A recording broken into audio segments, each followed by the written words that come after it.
Mon appel au sacerdoce a commencé, j'avais je crois 12 ans. Je faisais ma profession de foi dans l'église de ma ville d'origine, au Raincy. Et au moment où les prêtres se sont réunis autour de la table de l'Eucharistie, autour de l'autel, eh bien je me suis dit un jour je serai comme eux. Mais j'étais capable de me dire cela que vers 15-16 ans. C'est-à-dire qu'il y a eu un événement qui est arrivé à 12 ans et j'y ai pensé à 15-16 ans, vraiment. Quand une religieuse, alors que j'entrais en lycée, m'a dit « Est-ce que tu as pensé un jour de devenir prêtre ?» Alors après, à l'âge de 18 ans, je suis arrivé me présentant à un prêtre de mon diocèse qu'on appelle dans notre jargon délégué aux vocations. Et il m'a dit « Passe ton bac d'abord ». Bon, je me suis senti un peu découragé, un peu dire « Ben voilà, ils ont besoin de prêtres » et puis ils me rejettent. Et puis en fait, je suis rentré au séminaire qu'à 24 ans. Donc j'ai fait des études, mais à travers ça, le Seigneur a travaillé. Quand j'étais au séminaire, ce que j'ai beaucoup apprécié, c'est de pouvoir faire le lien entre une vie d'études nécessaire, d'approfondissement, d'intellectualiser entre guillemets pas mal de sujets, et notamment avec la philosophie, pour comprendre beaucoup de choses de notre monde contemporain.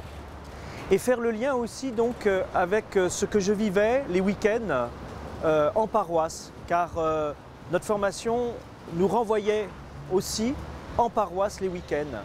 Et là, je découvrais beaucoup de questions de nos contemporains et j'avais envie au séminaire, rentrant au séminaire le lundi, d'approfondir, grâce à la théologie, grâce à la philosophie, toutes ces questions que posait mon contemporain.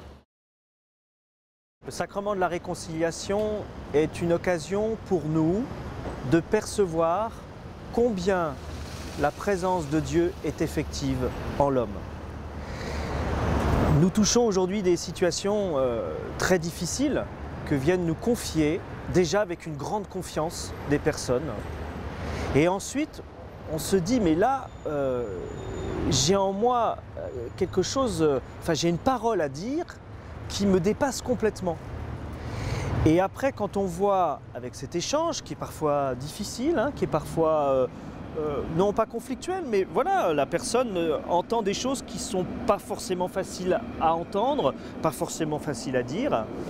Mais là aussi, on se dit après, en donnant cette parole du sacrement, qui ne nous appartient pas du tout, on se rend compte combien l'amour de Dieu est puissant et grand. Et ça, c'est magnifique. J'aime beaucoup prêcher.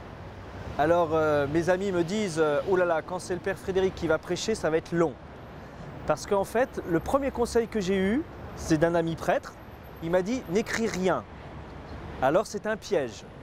Parce que quand on sait qu'on sait parler et qu'on aime bien parler plutôt, voilà, parfois les idées fusent et c'est un peu difficile de rassembler ça dans un temps donné. Bon, ça c'est un peu à la fois ma joie et mon défaut, mais j'aime beaucoup prêcher parce que je me dis l'évangile parle au cœur du notre monde, parle à nos contemporains. Et puis aujourd'hui, il y a une telle soif d'entendre une parole de Dieu, la parole de Dieu et commenter cette parole de Dieu. Je crois que là, il y a quelque chose d'extraordinaire dans notre vie qui nous est donné. On trouve toujours l'argument pour dire « je n'ai pas le temps de prier ». Ça, c'est un combat, je voudrais dire, quotidien. Pas simplement pour le prêtre, mais aussi pour le prêtre. Il ne faut pas croire que le prêtre est un champion de la prière. Ma plus grande difficulté dans mon ministère, c'est de toujours donner l'apparence d'être débordé. Voilà. Et de toujours donner l'apparence de courir.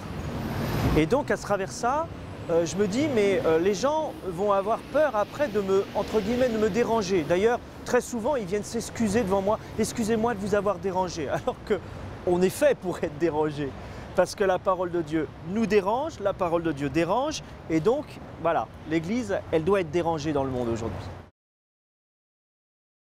Déjà, d'avoir à célébrer l'Eucharistie chaque jour, et de me retrouver dans une communauté paroissiale pour cette Eucharistie. Ça, c'est ma première joie. Et c'est vrai que quand quelquefois je suis absent de ma communauté, elle me manque. J'ose le dire, elle me manque et je suis heureux dans la communauté à laquelle je suis envoyé aujourd'hui.